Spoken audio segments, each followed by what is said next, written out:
जहां पंडित दीनदयाल उपाध्याय अंत्योदय संबल पखवाड़ा आज है। मुख्यमंत्री भजनलाल शर्मा का आज दूदू का प्रस्तावित कार्यक्रम है। मुख्यमंत्री दोपहर लगभग 1:30 बजे रवाना होंगे। मुख्यमंत्री दोपहर 2:30 से 3:10 तक पंडित दीनदयाल उपाध्याय अंत्योदय संबल पखवाड़े का शुभारंभ करेंगे। पखवाड़े का शुभारंभ कर शिविर का अवलोकन भी करेंगे। मुख्यमंत्री भजनलाल शर्मा मौजमाबाद के बिचून राजकीय खेल मैदान में आयोजित होगा ये शिविर। Deputy CM doctor Premchand Bairwa भी कार्यक्रम में मौजूद रहेंगे। पंडित दीनदयाल उपाध्याय अंत्योदय संबल पखवाड़ा आज है, ये बड़ी खबर आपको बता रहे हैं। मुख्यमंत्री भजनलाल शर्मा का आज दूदू का प्रस्तावित कार्यक्रम है। बड़ी और अहम जानकारी, मुख्यमंत्री दोपहर 2:30 बजे से 3:10 तक पंडित दीनदयाल उपाध्याय अंत्योदय संबल पखवाड़े में हिस्सा लेंगे। पखवाड़े का शुभारंभ कर शिविर का अवलोकन भी करेंगे। और खबर पर ज्यादा जानकारी के लिए मेरे साथ पॉलिटिकल एडिटर लाल सिंह जी जुड़ गए हैं, उनका रुख कर लेते हैं। लाल सिंह जी, क्या जानकारी है मुख्यमंत्री भजनलाल शर्मा का आज दूदू का प्रस्तावित कार्यक्रम है, कितना अहम ये कार्यक्रम माना जाए? चूंकि ये पंडित दीनदयाल उपाध्याय अंत्योदय संबल पखवाड़ा कार्यक्रम का शुभारंभ हो रहा है, जो 24 यानी आज 24 जून से 9 जुलाई तक चलेगा। और इसमें वो तमाम कार्य सरकारी विभागों के संपादित किए जाएंगे जो आम जनता से जुड़े हुए हैं, यानी कि जो पंक्ति में अंतिम व्यक्ति खड़ा है उसकी मदद कैसे हो सकती है, उससे जुड़े हुए तमाम विभागों के कार्यक्रमों को इसमें पूरा किया जाएगा। और एक तहसील में प्रतिदिन 2 से 3 शिविर लगाए जाएंगे और उन शिविरों में जो भी कार्य हुए हैं, जितने कार्य जनता की मांगे आई हैं, आपने कितने कामों को पूरा किया है, कितने कामों को पूरा करने का आश्वासन दिया है, ये सभी कार्यों की रूपरेखा जिला कलेक्टर को जाएगी और जिला कलेक्टर पूरे फीडबैक को सरकार को भेजेगा। यानी कि ऐसा नहीं है केवल शिविर खाना पूर्ति बनकर रह जाए, बल्कि एक एक शिविर का पूरा डेटा कलेक्टर के थ्रू सरकार के पास जाएगा और उसकी मॉनिटरिंग की जाएगी। अब हम जरा कामों का अगर जिक्र करें, संक्षिप्त में करना चाहें तो आप देखिए, बिजली विभाग से जुड़े हुए काम होते हैं, कई बिजली विभाग के कनेक्शन ड्यू रहते हैं। एक आम आदमी की जो दिक्कतें उसके लिए बहुत बड़ी होती हैं, क्योंकि अगर किसी का कनेक्शन लंबे समय से लंबित है तो चक्कर काटता रहता है अफसरों के, दफ्तरों के, उनको राहत मिलेगी। इसके साथ ही जो तमाम वो योजना है, चाहे पेंशन की योजना, उनको राहत मिलेगी। इसी तरह शिक्षा विभाग की जो योजना, उनमें फोकस किया जाएगा। लेकिन इसमें जो जनता से जुड़े डिपार्टमेंट हैं, खासकर पशुपालन डिपार्टमेंट, कृषि डिपार्टमेंट, बिजली डिपार्टमेंट, विद्युत डिपार्टमेंट, जलदाय डिपार्टमेंट, इन विभागों के तमाम वो काम जो लंबे समय से लंबित पड़े हुए या लोगों की डिमांड है, उनको पूरा किया जाएगा। जी अंशिका। बिल्कुल लाल सिंह जी, क्योंकि अंतिम छोर तक हर व्यक्ति तक सरकारी योजनाएं जो हैं उनके लाभ पहुंचाने की बात इसमें की गई है। 9 जुलाई तक ये शिविर लगने वाला है, आज से इसकी शुरुआत हो रही है। आगे आने वाले दिनों में क्या कुछ देखा जाएगा, उसकी क्या क्या तैयारियां की गई हैं? देखिए, इसकी पूरी तैयारी सीएम भजनलाल शर्मा खुद कर रहे हैं। दरअसल जैसा कि नाम से ही इसका आप देख रहे हैं, दीनदयाल उपाध्याय अंत्योदय संबल पखवाड़ा। अंत्योदय मतलब पंक्ति के अंतिम खड़े व्यक्ति की मदद करना, हर व्यक्ति को उस तक मदद पहुंचाना जरूरी है। और आप देखिए, हम जो विकसित राजस्थान की बात कर रहे हैं, कोई भी विकसित राजस्थान है, कोई भी प्रदेश विकसित तब तक नहीं हो सकता तब तक कि आप अंतिम में खड़े, जो पंक्ति में अंतिम व्यक्ति खड़ा है, उसको न्याय नहीं दिलाते हैं, उसकी जरूरतों को पूरा नहीं करते हैं। अगर एक आम व्यक्ति लगातार चक्कर काट रहा है अपनी एक समस्या के लिए, उसका समाधान नहीं हो रहा, फिर हम कोई दावा करें कि हम विकसित राजस्थान बन रहे हैं, तो ये कहना बेईमानी होगा। ऐसे में सीएम भजनलाल शर्मा, क्योंकि आपने देखा होगा उनको खुद का सफर, एक आम कार्यकर्ता से सीएम बने, तो आम जनता का दर्द क्या होता है, आम व्यक्ति की समस्याएं क्या होती हैं, उनको बखूबी समझते हैं। और यही मकसद इस पखवाड़ा का है। नाम, क्योंकि पंडित दीनदयाल उपाध्याय का जो जीवन दर्शन है वो आम व्यक्ति के लिए समर्पित है और उन्होंने आम व्यक्ति के उत्थान के लिए अपने जीवन को समर्पित किया था, लिहाजा नाम भी पंडित दीनदयाल उपाध्याय संबल पखवाड़ा रखा गया है। तो इस दौरान तमाम जो जुड़े हुए काम है इसका आम व्यक्ति से, उनको पूरा किया जाएगा, उनकी मदद की जाएगी। जी बिल्कुल, आज से इस पखवाड़े की शुरुआत हो रही है, 9 जुलाई तक ये पखवाड़ा चलने वाला है और अंतिम छोर तक हर व्यक्ति की मदद, सरकारी योजनाएं हर व्यक्ति तक पहुंचे, यही मकसद इस कार्यक्रम का रखा गया है। बहुत शुक्रिया आपका तमाम जानकारी और चर्चा करने के लिए।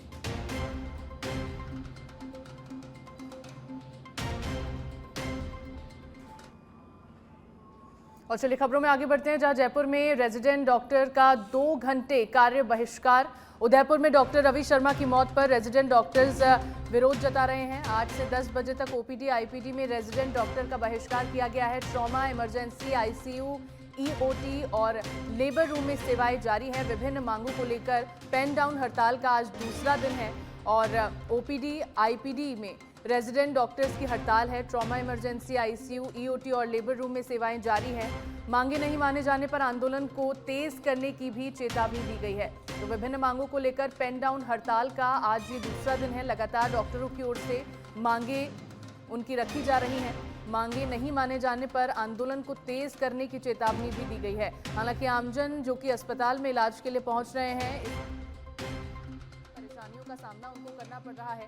ओपीडी, आईपीडी जैसी सेवाएं बंद हैं, लेकिन इमरजेंसी सेवाएं जो हैं वो फिलहाल चालू है।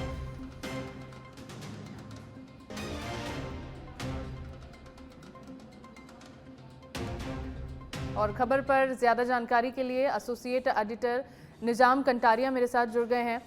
निजाम जी, क्या जानकारी है, क्योंकि आज दूसरा दिन है इस पूरी हड़ताल को लेकर, क्या फिलहाल हालात देखे जा सकते हैं और इस हड़ताल को देखकर क्या कुछ कहा जा सकता है?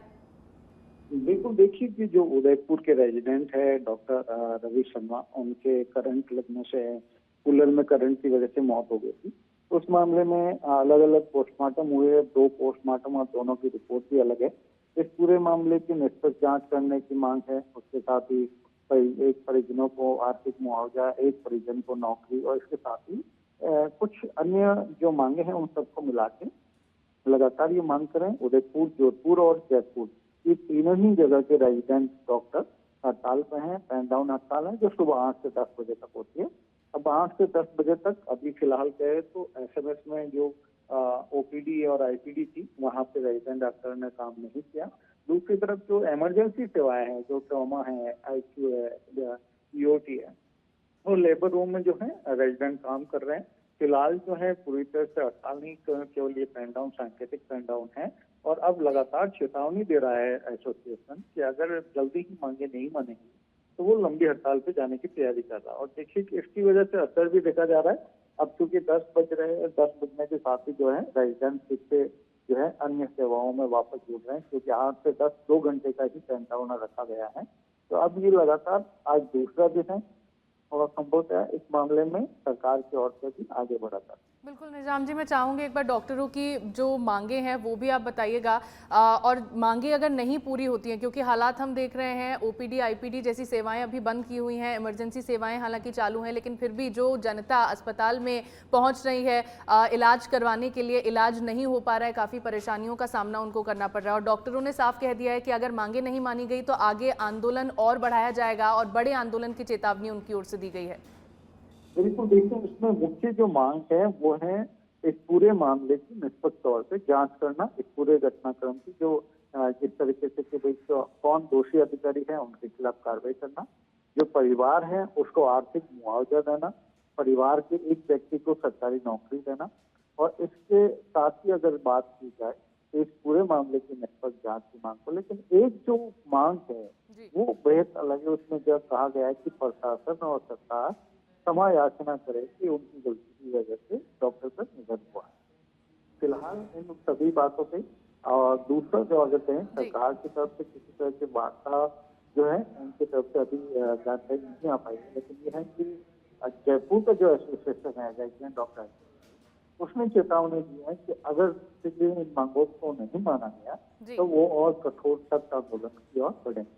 बिल्कुल, और देखना भी होगा कि डॉक्टरों की जो मांगे हैं कब तक उनको माना जाता है और इस पूरे मामले में क्या कुछ नया मोड़ देखने को मिलता है। बहुत शुक्रिया आपका तमाम जानकारी साझा करने के लिए।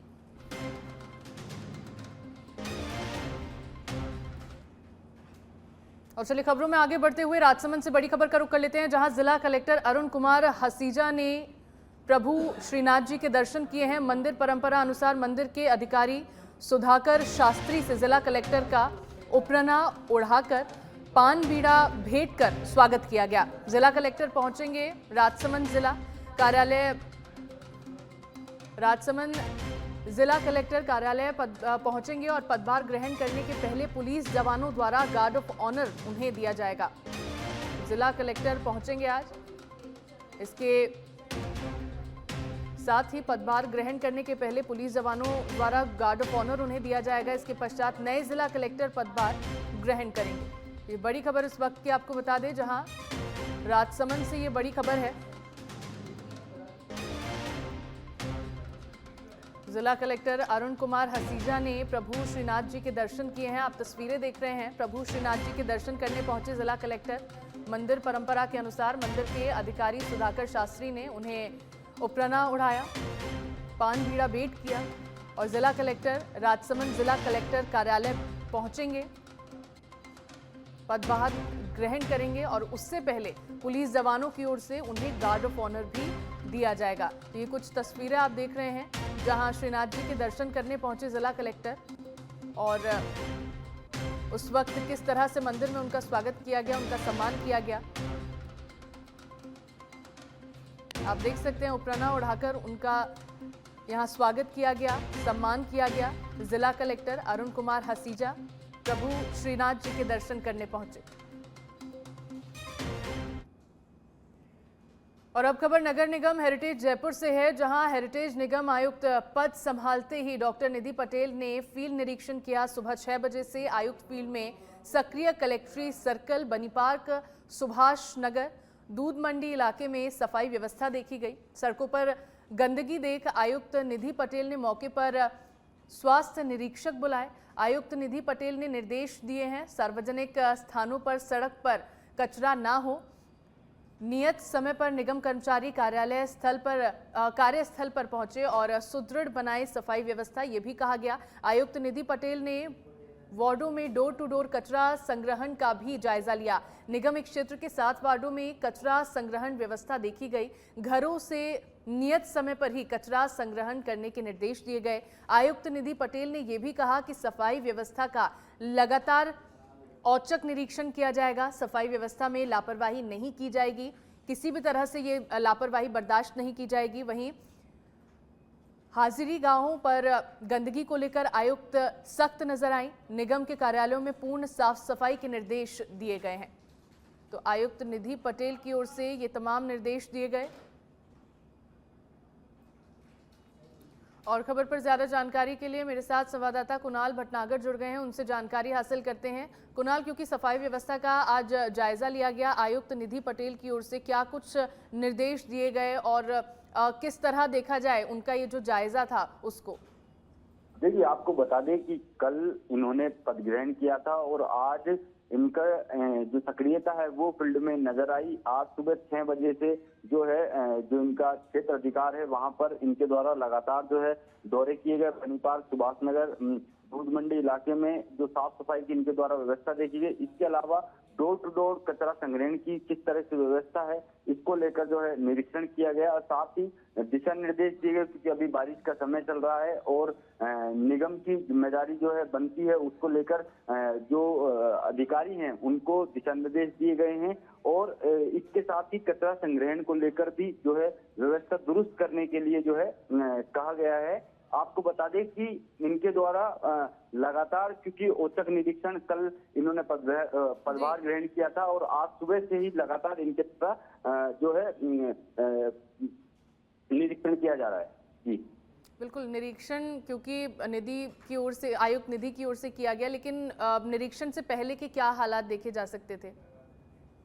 देखिए, क्योंकि निगम जो है लगातार काम कर रहा है, कई जगह पर अव्यवस्थाएं जो है देखने को मिली, कई जगह जो है कचरों के ढेर थे, तो इस पर जो है जो संबंधित अधिकारी है उनको दिशा निर्देश दिए गए और आगे से इस तरह की व्यवस्था ना हो इसके लिए जो है अधिकारियों को दिशा निर्देश दिए गए हैं। और लापरवाही करने वालों को जो है, लापरवाही जिन लोगों ने की है उन पर जो है निधि सख्ती दिखी है।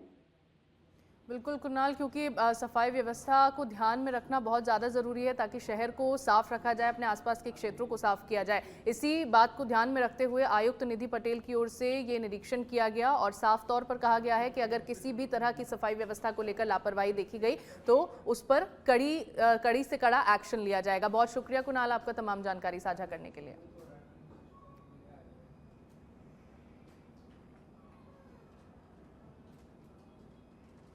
वहीं बांसवाड़ा के गढ़ी परतापुर नगरपालिका क्षेत्र के वार्ड संख्या 1 में पिछले 2 साल से एक व्यक्ति के घर के आंगन में खुले तार पड़े हुए हैं, जबकि उसके पास ही में विद्युत विभाग का इलेक्ट्रिक पोल लगा हुआ है। फिर भी लापरवाही के चलते तार को उक्त पोल से नहीं जोड़ा गया है, जिस वजह से उस जगह के आसपास के रहने वाले लोगों को हमेशा हादसे का डर बना रहता है। कई बार शिकायत के बाद भी समस्या का समाधान नहीं हुआ। वहीं आज एक महिला उस तार की चपेट में आ गई, जिसके बाद से ही वार्ड वासियों में आक्रोश है। सभी ने नाराजगी जताते हुए धरने पर बैठे हैं और अपनी मांगों को पूरी किए जाने की मांग की जा रही है। आज हम धरने पे इसलिए बैठे हैं कि ये हमारे बहन हैं और ये आप देख सकते हो ये तार अब इनका कनेक्शन है और विद्युत विभाग वालों की लापरवाही के कारण ये दोनों कनेक्शन ये तार खुले हुए हैं। और सबसे बड़ी बात, आज करंट लगा यहाँ पे, जो एक है वो माता है हमारे बहन है, वो भी उनको करंट लगा। और ये जबकि यहाँ पे वो खंबा है, उसके बाद भी विद्युत विभाग वालों की लापरवाही के कारण ये खंबा 2 साल से 3 साल हो गए खंबा है। ये लोग कब से दौड़ रहे हैं, पर अभी तक लापरवाही, इन विद्युत विभाग वालों की लापरवाही से अभी तक ये कनेक्शन वहां नहीं जोड़े हैं।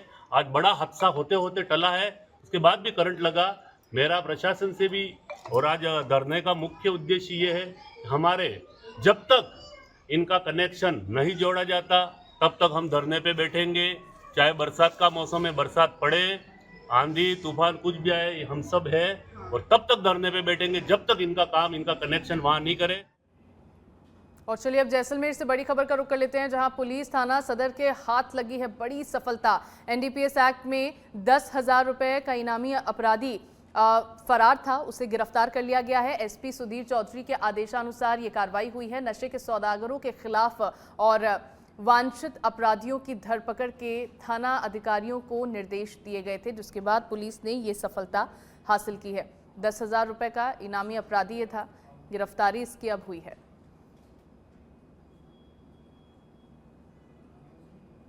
वहीं झुंझुनू में रुपयों के लेन देन का विवाद और पहले से दर्ज मुकदमे को हटवाने की सनक ने एक परचून दुकानदार को हैवान बना दिया। झुंझुनू जिले के सुल्ताना थाना क्षेत्र के एक शर्मनाक वारदात सामने आई है, जहां आरोपी ने न सिर्फ नाबालिग बालक का अपहरण किया बल्कि हरियाणा ले जाकर उसके साथ गलत हरकत की। पुलिस ने बालक को हरियाणा के रेवाड़ी से दस्तयाब कर आरोपी दिनेश कुमार लोहिया को चिड़ासन गांव से गिरफ्तार कर लिया है। थाना अधिकारी रविंद्र सिंह ने बताया कि आरोपी दिनेश कुमार लोहिया थाना इलाके के एक गांव में परचून की दुकान चलाता है। उसका पीड़ित परिवार से पैसों को लेकर विवाद था और उनके खिलाफ पहले से एक मामला भी दर्ज था। इसी मुकदमे को हटवाने के लिए वो परिवार पर लगातार दबाव बना रहा था। जब उसकी बात नहीं मानी गई तो आरोपी ने 18 जून को नाबालिग बेटे को बहला फुसलाकर अगवा कर लिया। बालक के व्यवहार को देखते हुए पुलिस ने मेडिकल परीक्षण करवाया, जिसमें यौन शोषण की पुष्टि हुई है। फिलहाल आरोपी से पूछताछ जारी है।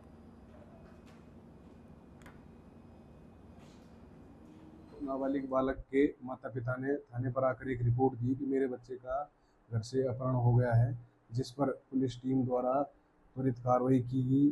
त्वरित कार्रवाई करके अनुसंधान प्रारंभ किया गया तथा जितने भी संभावित तरीके बालक को ढूंढने के हो सकते थे उन सबसे बालक की तलाश प्रारंभ की गई।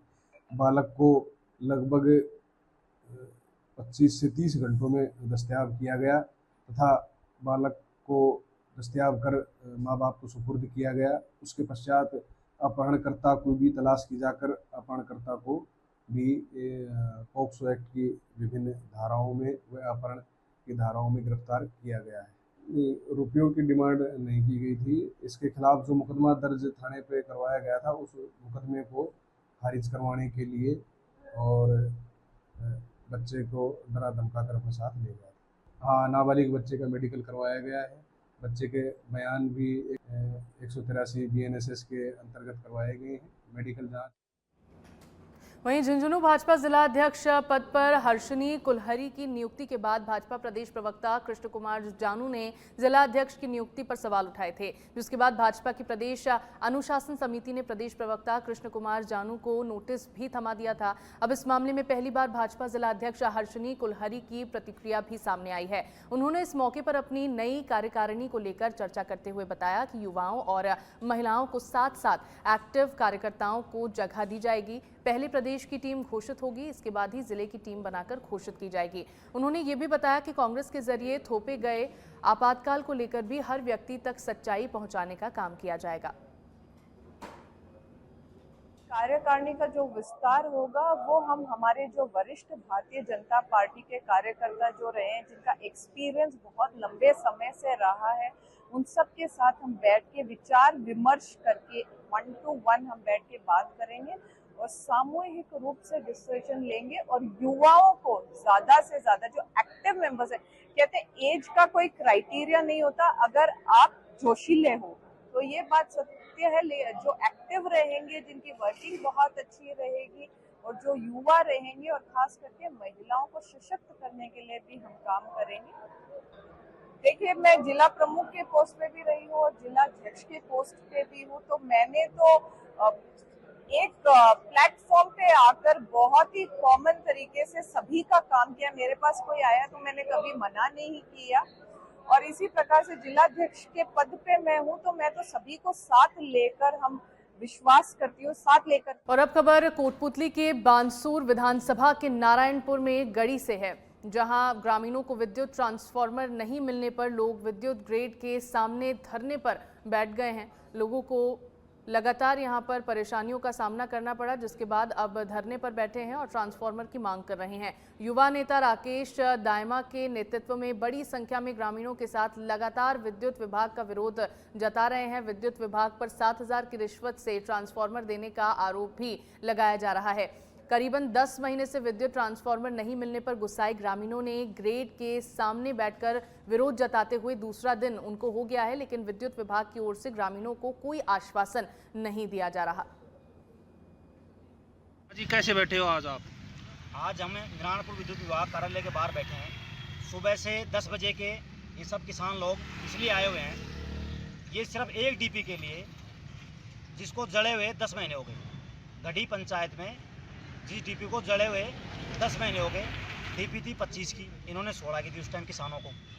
जब किसानों ने ये सोचा ठीक है जो मिल जाए जो अब एक बार दे दो, उसके बाद वो डीपी जड़ गई, जड़े हुए 10 महीने हो गए, 5 बार सेंसन निकल रही उस डीपी की। आप सोचो, कम से कम 50 परिवारों से वो ताल्लुकात है, वहाँ से उस डीपी के जो 50 परिवारों से सप्लाई हो रही है, पर ये आदमी 10 महीने से चक्कर काट रहे हैं और 5 बार सेंसन निकल लिया, उसके बावजूद सुबह से बैठे हैं। ऐन साहब या कहते हैं मेरे पास नहीं है, मेरे क्या जेब में डीपी है, मैं नहीं दूंगा, आ जाएगी सेंसन निकालने वाला विद्युत विभाग।